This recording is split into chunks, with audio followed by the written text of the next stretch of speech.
Celebrating Mathew GreerActor, stage veteran, a Texas African-American Museum HonoreeThirty-seven guests attended a special celebration hosted by the Empowerment Community Development Corporation, ECDC, honoring acclaimed actor Mathew Greer upon his induction into the Texas African-American Museum, TAAM. The event was presented in grand fashion at the ECDC Complex, home to the Veretta and Jesse E.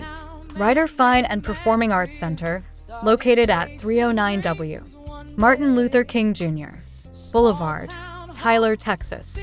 A lifetime in ActingBorn in August 1943, Mathew Greer, age 83, has enjoyed a remarkable career spanning stage, film, and television. A native of Mineola, he is recognized nationwide for roles in Ruffian, The Mist, Mad Money, and television appearances on Friday Night Lights, Prison Break, and Walker, Texas Ranger. During the Q&A session, Greer proudly shared, "I've performed in over 400 stage productions of Driving Miss Daisy. Theater is where my heart has always lived." He also reflected on balancing Hollywood and home. "Coming back to East Texas let me enjoy the best of both worlds, working professionally and giving back locally." Community, conversation, and Celebration4 ECDC board members and 4 dedicated staff volunteers beautifully decorated the venue in elegant gold, white, and sapphire blue. Guests were warmly welcomed with food, desserts, cold beverages, and a custom ECDC ArtTile keepsake featuring a QR code linking to a tribute video. The video, which Greer affectionately calls his theme song, traced his life journey from childhood to his successful acting career, bringing joy and heartfelt emotion to everyone in attendance. Mr. Greer and his wife, Dr. Danice B. Greer, arrived at 11 a.m. with family and friends. A guided museum tour was led by historian Greg Muckelroy, and the program opened with prayer and welcoming remarks from Pastor Stanley Cofer, founder and CEO of ECDC. Q&A HighlightsGreer answered more than 25 questions from attendees. Topics ranged from stage life to memorable screen roles. One notable question came from Mr. Clarence Shackelford, ECDC Board Member and founder of the TAAM program, 2016, about a 1990s television commercial that profiled Greer riding an electric mobility wheelchair that climbed a rocky cliff, a spot that aired heavily during that decade. Greer smiled and said, "You never know which job people will remember. Sometimes it's not the movies, it's that one commercial everybody saw at home." He spent time taking countless photos with guests and loved ones, and even joined a group photo at the request of ECDC's newest board member, Mr. Charmyst Amie, art directed by Mrs. LaTonia Gaston-Bell, ECDC Vice President for Strategic Communications and Media Relations. Special Moments 70-inch screen premiere of his tribute, film produced by Centertainment Global Music and Film and More Volume Production, unveiling of a 24 by 36 framed ArtTile portrait, signed by Greer for the museum's permanent collection, closing remarks by Mineola City Councilwoman Cassandra Sampson, words of appreciation from Dr. Danice B. Greer and Mr. Greer concluded warmly, "I'm grateful for every role, every stage, and every person who supported me. Today feels like coming home." Most of you already know. So I thought that instead of sitting here telling you a lot of things that you might not want to hear, if anybody had any questions, then we could do it as a Q&A sort of thing. Or would you rather not? Okay. Yes, sir. What age did you start, or were you part of your first film? Okay, my first film I did was in 1973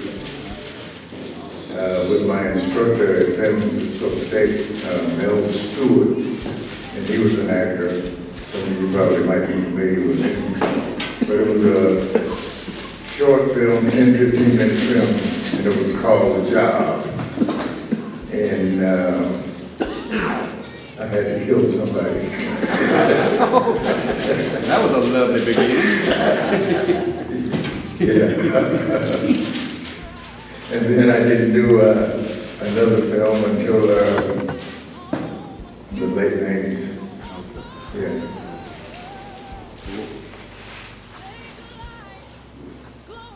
Okay. This beautiful rose, who is she? This right here? Yes, the beautiful lady in the room. This is my rock here, stand up rock. This is Danice. This is my wife, Danice. Can I take a picture? 'Cause I've been trying to do it all day. Yeah. We've been knocking about together for almost 50 years. She looks pretty educated. She looks pretty educated. Yeah, Doctor, Dennis. yeah. Yes, doctor. Thank you. Okay. Yes, sir. In your pursuit, what was one of the devastations that knocked you down? What was the thing that was one that propelled you to continue on? In terms of what? What was the thing that was devastating in your acting career that made you not want to continue? And then what happened that made you want to continue pursuing it full force? Oh, well, to be truthful, man, as far as acting and theater is concerned, nothing ever happened to me that made me want to quit.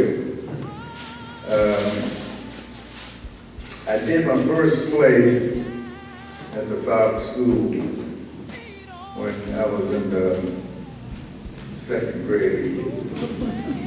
Miss Gillespie put me in a play, and I was to play the role of a king.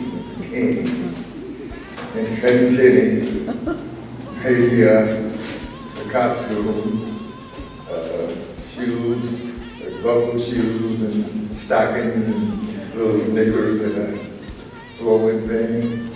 And I did that play. And ever since then, I was struck. But then I got to Mineola, and Miss Bendy did the plays there, and she would never put me on a play. So I sang in a gospel quartet because I had to be on stage. I did church plays with Big Mama Adams and Miss Hurley and Miss Library Absent. I'd go from the St. Paul to the CME, the City Temple, on Easter's Mother's Days, and things like that, doing my little speeches. And after I got out of the Air Force, I was in San Francisco, and I met a guy who was a member of the dance company. And we got to be friends, and I met the guy, the owner, choreographer of the dance company, and he invited me to a rehearsal. And then he needed some help backstage, and so I started helping him out backstage. And he got me a job at the Presentation Theater as a stage hand. And in the meantime, I was the technical man there was teaching me lights and sound and building sets. And so ever since then, I've been involved somewhere or another with theater. Yeah. That's my question. I've seen you act a million times, but you're even better director. Which one do you love the most? Directing? Or acting? Oh, I don't know, it's a toss-up, I guess, but I love acting. I love acting. More than directing? All depends on what day of the week it is. Okay, my second question is, how many times have you driven to this day? She's referring to the play, Driving Miss Daisy. I have performed that play over 400 times. Yeah. All over East Texas, all over Metroplex, for different groups, Garland, Mesquite, Dallas, Fort Worth, down in Granbury, down in Brownwood, where they live. Tyler, the Big Sandy, the Lake Hawkins, and every lake around here, Jacksonville, even Amarillo, New Mexico, and Kansas, and Mineola. Will so I've been in over 400 productions of driving this stage, and probably half of them I directed myself. Did you ever get her back where she was supposed to go? Hey, I was gonna say something to Denise. I hate to put it. She made something funny. I was like, does he act more at home than he does with the? I can't tell the difference, but I want you to speak on this, honey. Matthew's brother died Sunday, April 9th, 1995. And he had a matinee performance here in Tyler, I think it was Solid Gold Cabaret. But you went on stage, you still had to go on stage, and then he got the plane to open later. How'd you do it?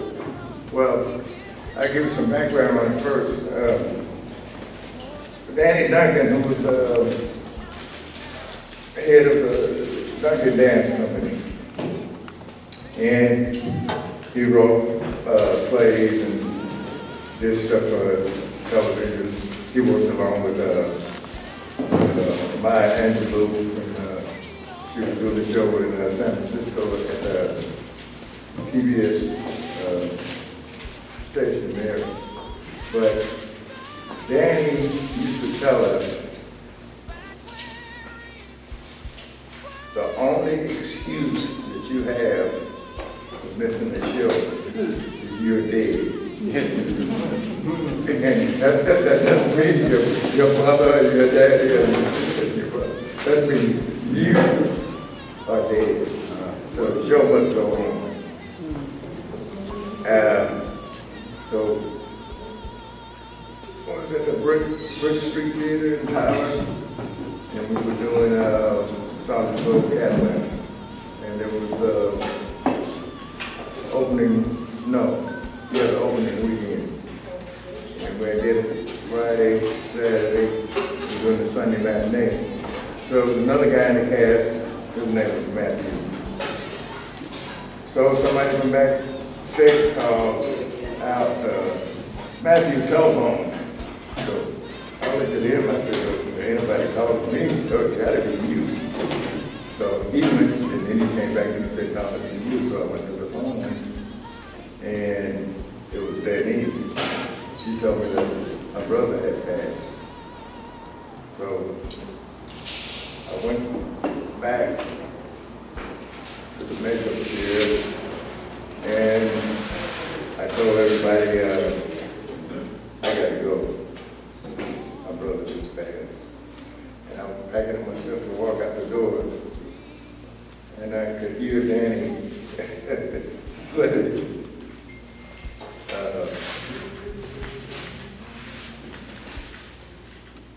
only reason that you should miss the show is because of your dead. So I sat back down and I thought about it. I can do anything to help my brother at that stage, but if I left, I would leave 15, 20 people, in the lurch. So I couldn't do that. And so I stayed, and we did the play. And then the next weekend, one of the guys filled in for my part, and I went back. We had my brother's film that Saturday, and that Sunday I went back and finished that show. So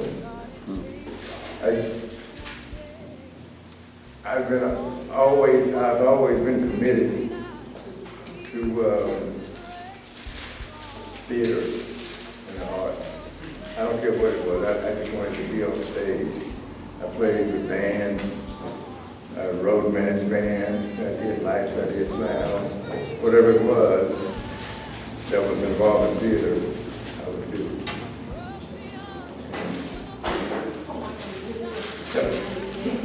When you're on stage and somebody drops a whole page and a half of lines, what do you do?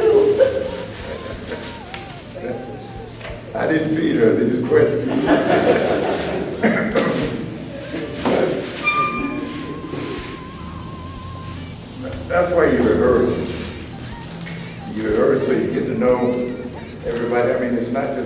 between the lines and everything, you get to know the people that you're on stage with. You get to trust them, and they get to trust you. So if there's ever a time when I come up short or I miss a line, somebody in that cast is going to pick the ball up. They're going to either give you a cue and bring you back to it. I'll give you an example. We were doing, let's see, what was it? The Odd Couple. Doing the Odd Couple. And Murray Parks and I were the two leads. So there's one scene in there where we have an argument, and I'm going to throw him out of the house. So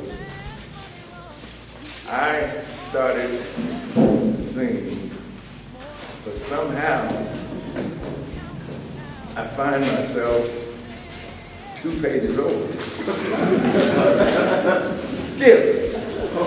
And Murray was, well, he had more like a photographic memory. So in any play that he was involved in, he knew everybody's lines. He knew all the light cues. He knew all the sound cues. He was just that type of guy.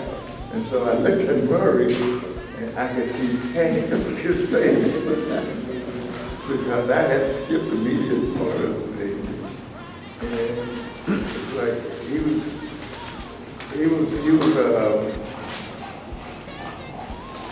what do you call it?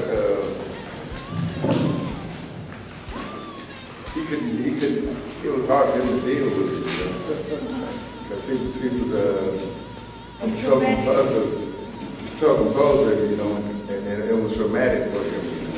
So, man, I looked up at Murray, and then at the same time, I was looking out of the corner of my eye, and the stage manager was over there, and she was thinking, told me that so I walked up to the side, while I was doing my line, I had to walk up to the side, and she said, skip 2 pages. Oh, okay. I could walk back, and then I picked up my speech in the right place, and I saw Murray, and he said, but I picked the speech up and brought us back into to the part that we were in. So, but yeah, everything can go wrong sometimes. Pardon me? My favorite movie? Well, Bull Street is up there. But I did a thing called Godless, and it was up there too. Most of the movies that I've done, they all cross different genres. Sometimes they're comedies. Then it all depends on who's in the cast, who you're with. Ruffian was a favorite. That's because Sam Shepard was an actor, and he was one of my favorite people. What about Schwarzenegger? The Schwarzenegger movie. The one where Arnold Schwarzenegger. Yeah, that was quite an experience. But the best thing about that movie is I went to New Mexico for a week and ended up being there for 4 weeks, all paid, and worked about 3 days. So. Oh, wow. How do you feel to have no country for old men? Win everything, Golden Globe, Oscars? Well, it felt good. They didn't send me an Oscar. Matthew, you grew up in Mineola, right? Yeah. Tell about some of your experiences in Mineola, how they affected you, good or bad, as you pursue your career, your teachers, your friends.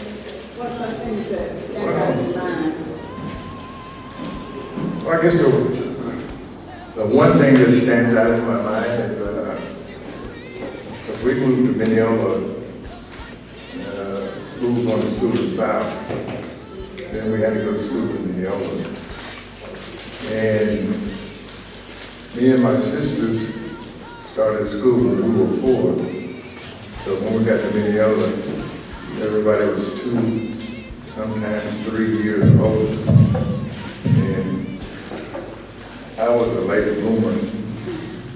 So I was always the midget in the bunch, you know, I was the run of the bunch. So I got bullied and beat up and kicked on a whole lot, you know. And only protection I had was my 2 sisters. So. But we used to give them all that we could. Miss Roberts was my teacher when I first got here. And because when I came here, those first 4 years of school, because I was in the middle of the 4th grade when we moved here.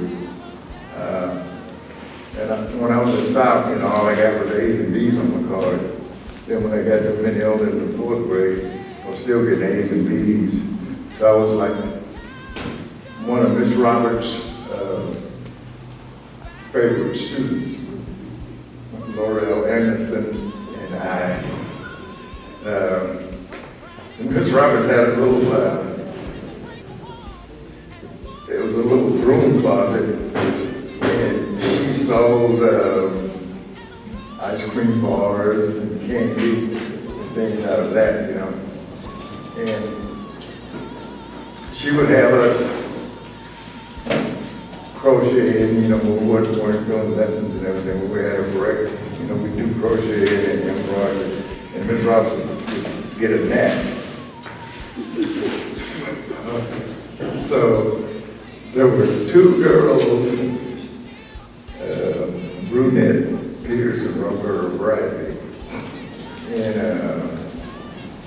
Roberta brunette, Laurel and I were all buddies because Laurel and brunette lived close together, and Roberta lived right on the corner. I lived down on the end, and so every morning we'd get together and walk to school. And brunette would, I mean, she was tougher than any guy, you know what I mean? So you didn't cross it with that. But anyway, Miss Roberts was taking a nap, and Roberta asked Miss Roberts if she could go to the bathroom. So she said, yeah. So then brunette asked Miss Roberts, woke her up and asked her if she could go to the bathroom. She said, go ahead. So then 5 minutes later, Miss Roberts snapped out of it and she said, oh my God, them 2 gals are going to the bathroom at the same time. So she said, boy, get up and go down there and see if you can find brunette and Roberta. So I went, and they had Miss Roberts' key and they had opened the door and they took her money. And they were gone. So she said, you and Laurel, go get them girls. Tell them to bring my money back. So, okay. So we get out and we see brunette and Roberta up the road. And they say, and we say, hey, Miss Roberts said, y'all come back and bring her money and her candy.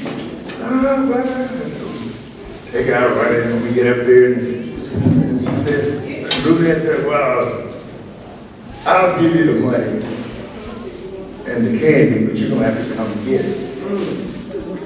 I said, okay.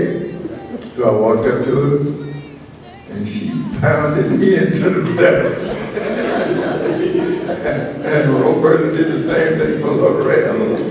So we went back to the school, and Miss Roberts said, what happened? And we said, we couldn't catch up with Roberts. They were gone. And then I get to Miss Ben's room the next year. And that was when all of the trauma started. So I was in Miss Ben's room for 2 years. And so So it was 5th and 6th grade, and then in 7th grade, Mr. Wilson came and started the band. And I was in the band, my dad brought the horn. And 8th grade was Miss Fraser. And lo and behold, I got to the 9th grade, and who was there? Miss Beverages. I couldn't get away from it. But there's a guy right there, he can attest to my singing career when I was a teenager. That's John Anderson. He had a car, and he used to get us to singing dates. Yeah. Drive us all around the Tyler and Suffolk, Maine, Whitman, the churches, so we could sing. Yeah. Did we pay you? No. Oh, okay. You're not looking for it now, are you? I'll put it in the mail. I have a question. You were in a commercial that came into my house on my TV. You were sitting in a chair on a hill. The chair had wheels on it. Was it a hover round commercial? Could you tell me when your agent gave you the call to do that particular piece, and how many retakes was it before I seen it on TV? Oh, it was for a scooter store. Okay. They had those elderly scooters or things. But no, I went in auditioned for that. Well, what had happened was I was making commercials for American Heart Association, and one of the directors that directed one of those got the job to direct school store commercials. So he pulled me in on that. And yeah, sometimes all depends. It takes a lot of takes, but it's not always the actor's fault, you know, because if the light is not right, if the sound is not right, if anything else happens, you know. But most of the time it goes pretty smoothly. But one thing about it is, maybe I shouldn't be telling you this, but they spend a lot of money on it. But it's a write-off for the company, you know. So I don't care what commercial it is, how long it is, you're going to be there for 12 hours.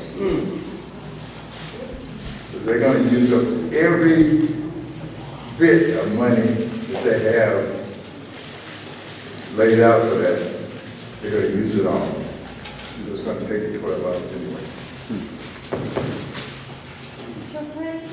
Could you talk about how you stabbed the guy at the door, and it was the comfortable guy, you know, in Dallas, the real famous TV guy, karate. No. Yeah, Chuck Norris. And you were the security guard at the door, and then they stabbed you in the kitchen. No, I wasn't the security guard. I was a restaurant owner. Yeah, but Now, that was Walker, Texas, right? yeah. I was a restaurant owner. Yeah, they stabbed Yeah, they stabbed me. I went on set that day. I was supposed to be there at 1 o'clock. And we didn't shoot that scene until 7. It was in the summertime. It was in a restaurant. And they had some big deep fryers in there, like 6 feet long. And they were full of hot grease, and we were in the kitchen shooting this thing. Yeah, so when I left from there, my back was out. I was dehydrated because every time the guy stabbed me, I had to drop down on my knees. I had to drop down on my knees, so a lot of times you have to take one for the teeth. 1 or 2. Okay, I can say Brian Lockhart.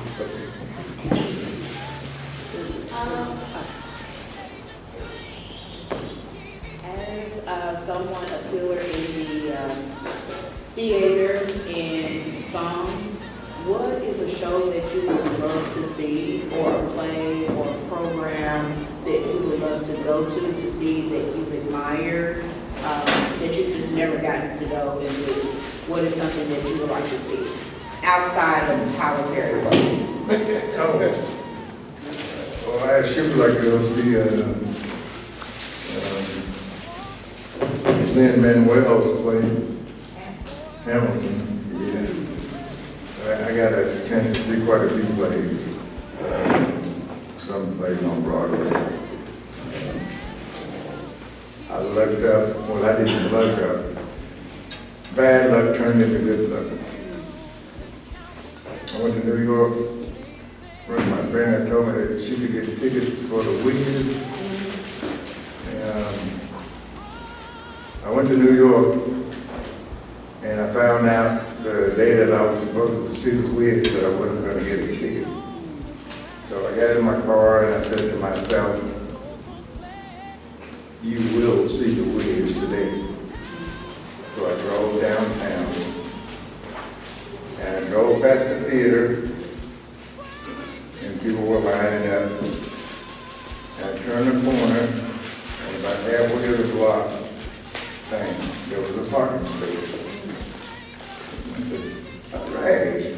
So I parked my car, got out, walked back to the theater. So I asked a lady if she was in line to buy a ticket or what. Get, she already had a ticket. Well, I already had a ticket, but, in line to buy a ticket, that's the line over there, so I got that in line. Then this young lady got in line behind me. And we were standing there about 5 minutes, and this older lady walked up, and she said, "Do you have a ticket already? Or are you looking for a ticket?" I said, "I'm looking for a ticket." She said, "Well, I have 2 tickets." I was there with the same price that I paid for them. I said, "Well, I just need one." Yeah. So the lady behind me said, "I'll take the other."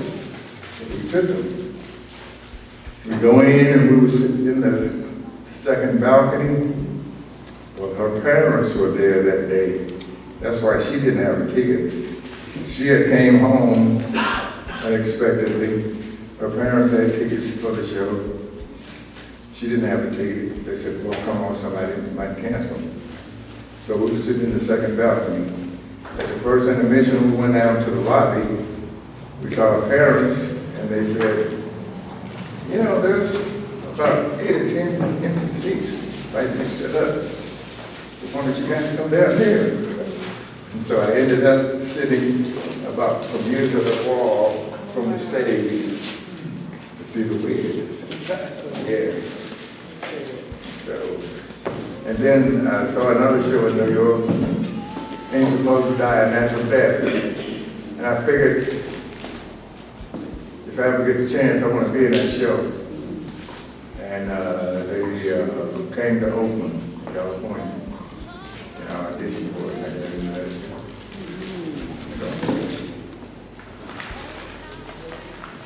I just love this business, and I'll do whatever, I would do whatever it takes. I'm running a little old now, so I don't have that same energy back in the day, man. You couldn't stop me. Yeah. When you compare it to stage or movies, which do you prefer? Well, They asked me to repeat it. okay. When you compare stage and movies, I just want to know which you prefer. Well, now I prefer movies. And I'll tell you that's the reason why. When you're doing a play, all depends on the level, whether it's community theater or professional theater. You're going to have at least 4 to 5 weeks of rehearsal. And in the community theater, you don't get paid for that. professional theater, you do, you're working like a job, you know, it's like an 8-hour day thing. And then after rehearsing for 4 or 5 weeks, then you do the show for a couple of weeks. And every time you go on stage, you repeat what you did last night. Every time you go on stage, you repeat what you did last night. I mean, and you have to know the whole script every night. Okay, so when you're doing a film, all you need to know is probably from 10 to 20 pages a day. You know, if you're depending on what size role you have, or you're only going to do 10 to 20 pages a day out of a 120-page script, you know. So, and then you get to, even if you only have a few lines, even if you have a speech, you know, you get to do it for the camera 5 or 10 times, front and back, and different perspectives, which you don't have to know the whole play every day, every time. So the older I get, the more I love movies. Because I don't have that energy, man. They go to rehearsal, you know, every day again. I have one more question. How did you get involved with Mad Months? I was just gonna ask that. Okay, well, all this stuff goes through agencies. I was signed with Linda McAllister Tower. She has connections with all of the casting agents. The producers of the film have connections to the casting agents, so they send out to the casting agents what they're looking for a film. The casting agents send it out to the talent agents what they're looking for. The talent agents looks through his or her pool of people and picks the ones that she thinks are best suited for that role. And then she'll put them down for auditions, so you go on audition. And you might go on audition, there might be 50 people for the same role, sometimes more, sometimes less. But then you make the callbacks, and then you get selected. So in the case of Mad Money, it was filmed in Shreveport, and I auditioned I went to Shreveport for the audition, and I got a call back. And I went back, and then I had to go back again for the director's call back. And I auditioned, and I heard the director say, I think I found my name. So, it's good. Yeah. But, that's how it goes. You just have to go in feeling confident. First, you go in knowing that you know the lines, you know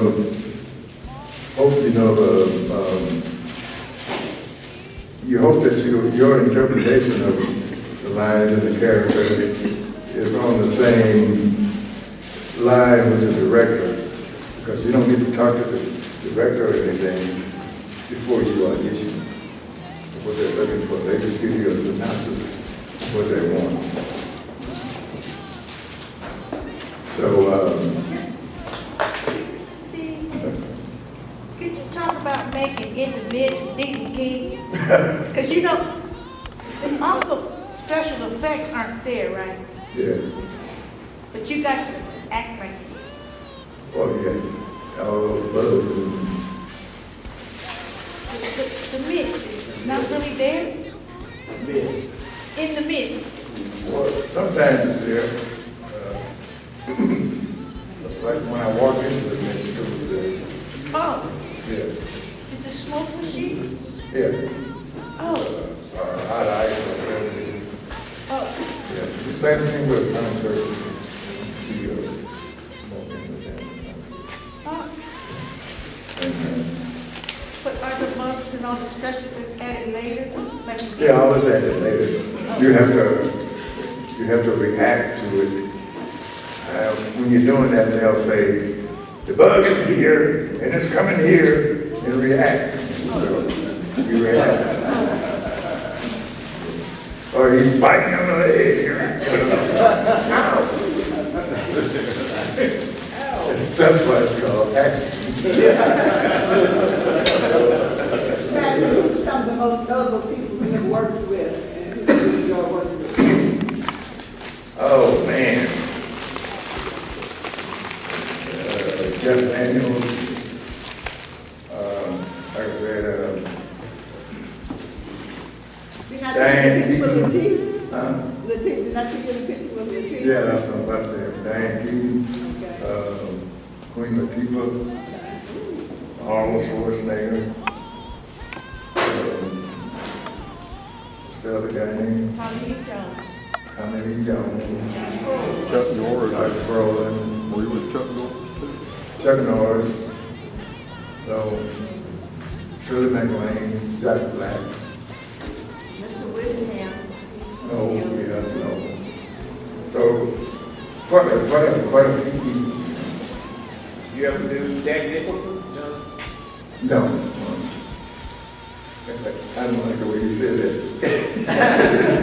Did you hear what he said? What? He said, did you ever do Jack Nicholson? No, sir, I did not. Did I hear you say Sam Shepard? Yeah, Sam Shepard. Was he a nice person? Oh, yeah. Sam Shepard was a writer. He wrote plays and he wrote film scripts. And he was a Mr. Greer, did you know Clarence Williams and Clarence Gilliard on the Walker Ranger? Yeah, I knew, I met Clarence Gilliard before. Yeah. That's his brother's son.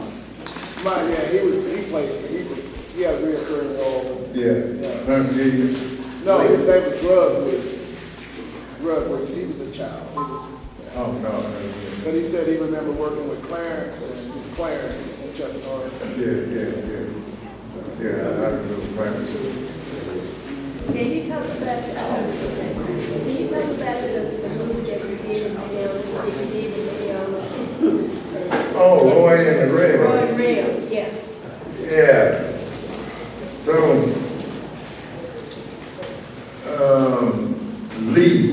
Lee Douglas. Lee Douglas came to Mineola. I read in the newspaper where he was coming to Mineola to hold auditions for a film that he wanted to do. So I went to the auditions and I auditioned for him. So we started talking. He said, man, on your resume, you got quite a bit of experience. You know, I said, I really want to get you on this thing. You know, okay. So he gave me a part in it. So once he got a shooting schedule, the first scene that he was going to shoot was in a beauty parlor. And he said, can you be there with me? You know, which I didn't not Self-Springfield Winsboro. He said, can you be there with me? Because, you know, you got a lot of experience. Maybe you can see some stuff that I don't. I said, okay. So I was there the first day, and we went back the next day, and everybody was on set, and we were ready to go. And he stood up and he said, I just want to tell everybody that from today forward, I am not the director anymore. This is your director. I'm like, so he just dropped it in my lap. Okay, so I directed the thing, and then he took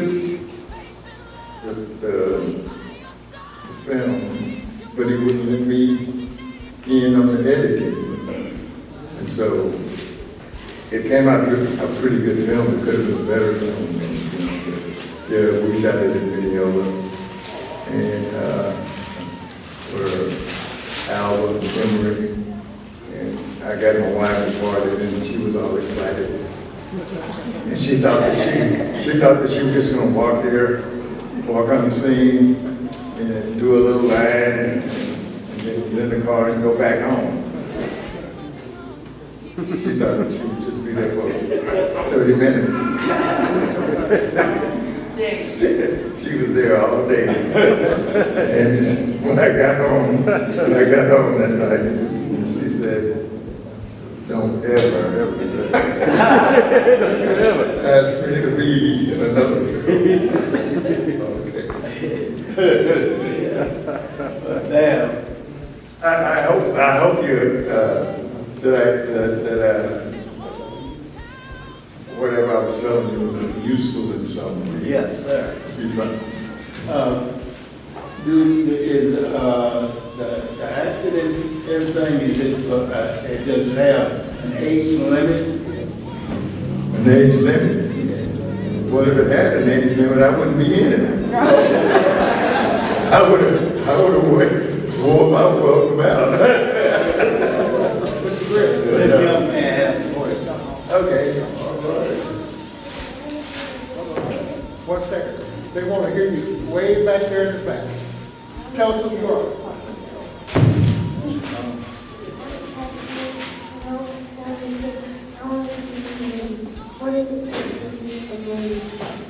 Wait, can he ask the question one more time? Yeah. Go this way, so that those cameras back there can hear. Can y'all get it? Okay. Okay. Take number 2. Go right ahead.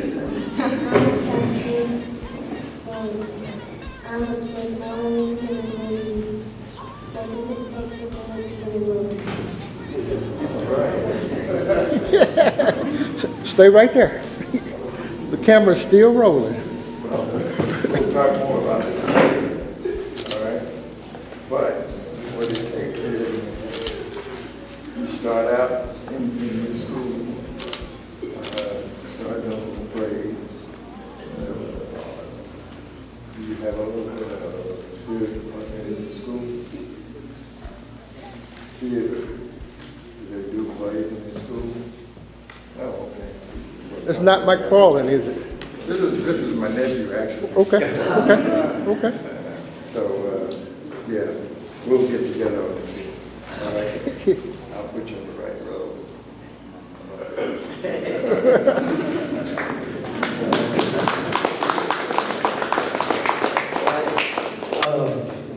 We're gonna ask Sampson. She is on the city council at Mineola. I was asked to allow you to have a few words if you like. This is a niece of Favorite niece. I don't want to get him in trouble. I can get in trouble. I stay in trouble. Okay. I want to speak Yeah. on behalf of the city of Mineola. We're so blessed to be here and you host this for my uncle today. And I thank everyone for being here. It's just a blessing to see my uncle on the big screen. We're very proud of him. And I know that whole Mineola is also proud of him as well. And it's such a blessing. I'm also myself been in movies myself. So I try to take after my uncle as well. Maybe since I have a little bit more time, I may get involved again. But I just like to say that I thank you guys for hosting this event. And I wasn't expecting to come up and speak, but on behalf of Mineola, City of Mineola, we want to thank y'all for hosting this event.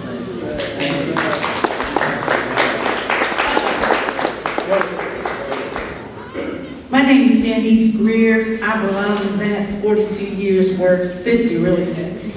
What I want to tell you guys is I'm really grateful that my husband, even though he's famous and in all these accolades, he's still really humble.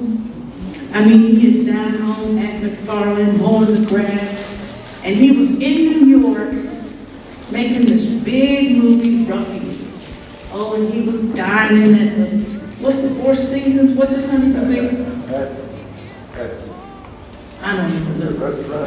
Yeah, there he was dining with Sam and all these big actors, and he called me at home in Mineola, and I said, well, when you get home, you got plenty of laundry to do. So even though he's up there with big names and everything, he's still really grounded. And I think that has all to do with Fowl and McFarland and Mineola and his parents. He's still a really cool guy. Could you tell people that are not from Mineola what McFarland is? McFarland High School is a legacy of excellence.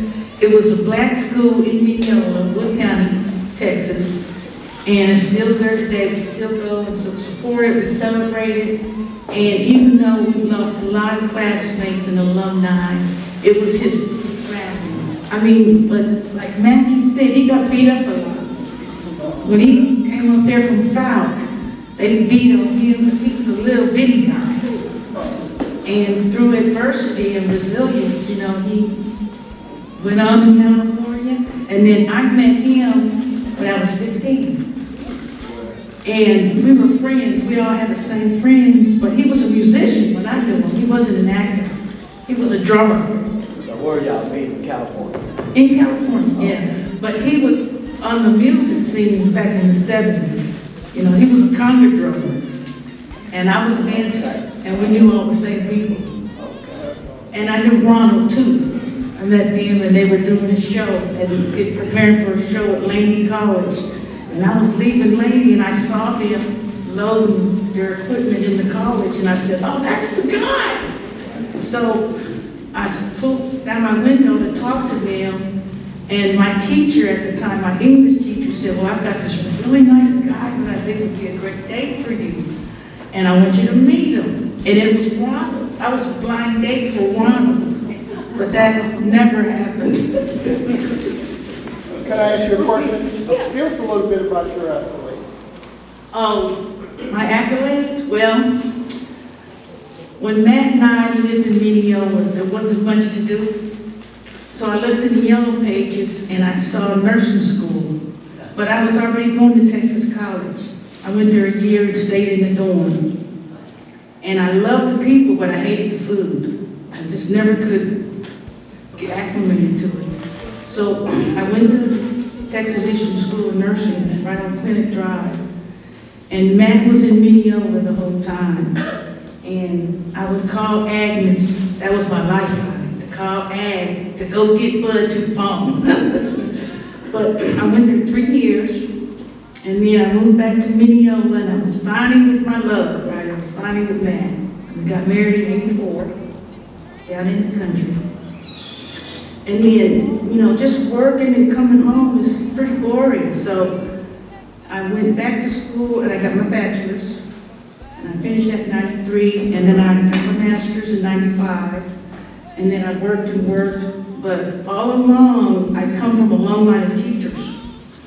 So even though I was a critical care nurse and a heart nurse and a med-surg nurse, something in me told me to become a teacher. So I went back to school and got my degree to become a teacher, and I started teaching nursing at Tyler Junior College in August of '95.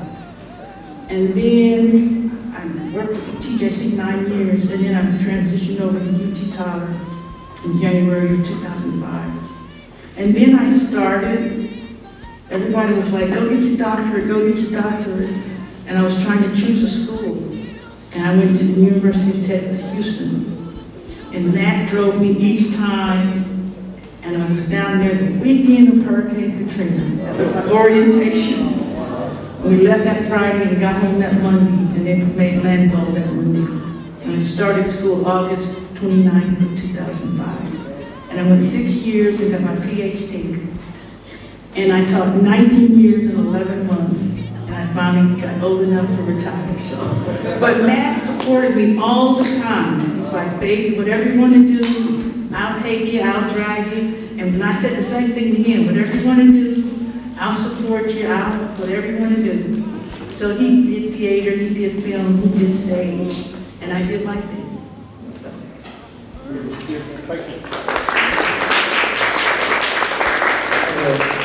At this time, Mr. Shackelford put together a piece of musical piece that we're going to share at this time.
From Ruffian to the mist, shining bright.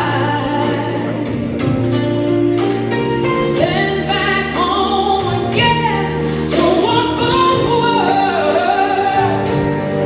Stage lights glowing through the night. Celebrating the legacy of Mathew Greer. Hey man, the lights still shine from Texas dirt to the silver line stage and screen. TV scenes, living out those childhood dreams. Faith and love, right by your side. Denise, your wife since 1984. Your guys, all turning hand in hand. Texas heart in Hollywood land. Leading strong in Devil's Deal, walking through the mist storm. From oil field fires to prairie plains, every road worn true and warm. From burning lands to mad money runs, he gives his heart in every scene. More than 20 films and counting now, still chasing every dream. Builds the stage, arms the sound, hammer down, feet on the ground. Local plays and hometown shows. Back where East Francis grows.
us through and through.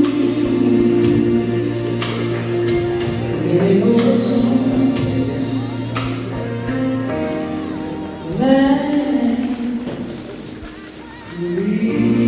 Let's give it up for the legend. Let's give it up for the legend. Mr. Mathew Greer. Like that. I'll ask Mr. Amie to come and help me unveil this little poetry we do. Hear my voice, sweet Jesus, when I. All right, Rance. All right, we put together this and dedication of.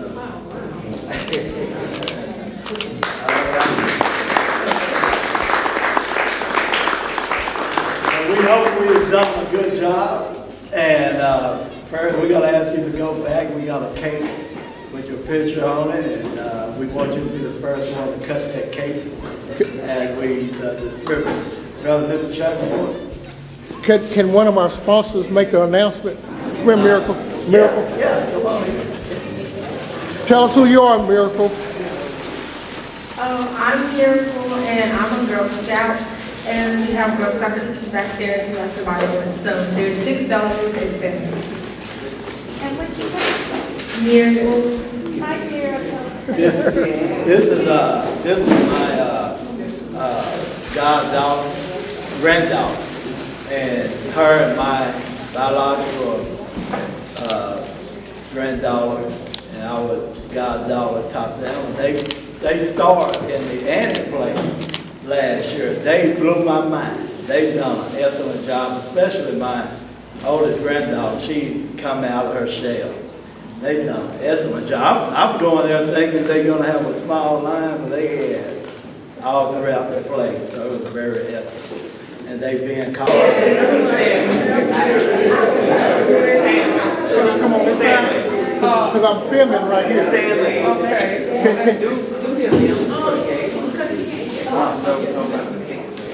You want me on this side? Yes, sir. Yes, sir. Yes, sir. Okay. Okay.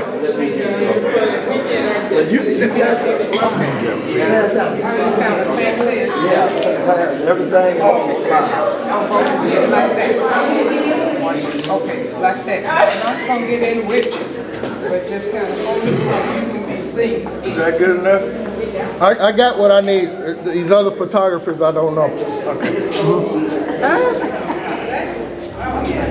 Over that way then.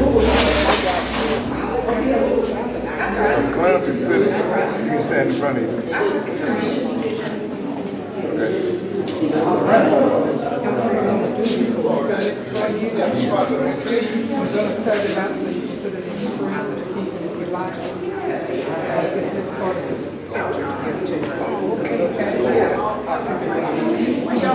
Stanley, I'm getting ready to go. Don't forget the signature on the. Yeah. Okay. Okay.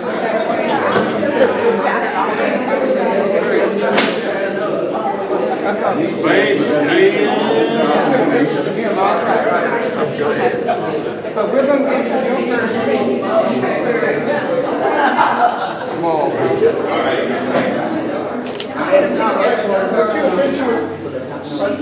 Can we get a picture of you? Before you get icing, and then get that video. Okay, brother.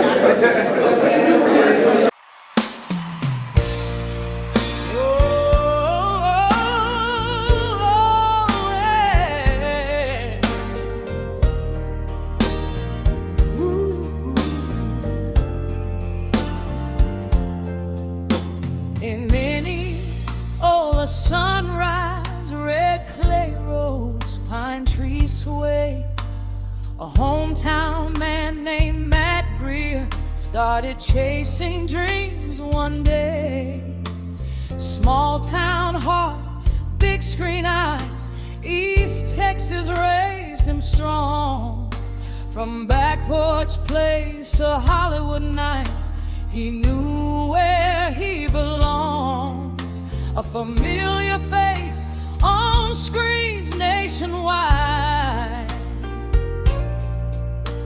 from Ruffian to the mist shining bright. Then back home again to walk both worlds. Stage lights glowing through the night, celebrating the legacy of Mathew Greer. Hey man, the lights still shine from Texas dirt to the silver line stage and screen. TV scenes, living out those childhood dreams. Faith and love, right by your side. Danice, your wife since 1984, your guide. Two worlds turning hand in hand. Texas heart in Hollywood land. Leading strong in Devil's Deal, walking through the mist storm. From oil field fires to prairie plains, every road worn true and warm. From burning lamps to mad money runs, he gives his heart in every scene. More than 20 films and counting now, still chasing every dream. Builds the stage, runs the sound, hammer down, feet on the ground. Local plays and hometown shows, back where East Texas grows. From Friday night lights to prison break walls, and Walker, Texas Ranger, standing tall, 30 years and rolling on. Home is where his heart belongs.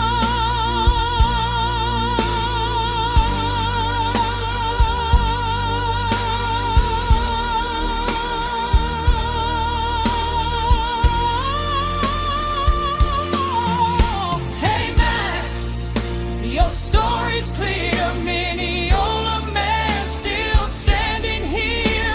From church house boards to movie lights, shining through the Texas night. And in 2026, the crowds will cheer at the Texas African American Museum. And honoring Greer, celebration lights shining bright.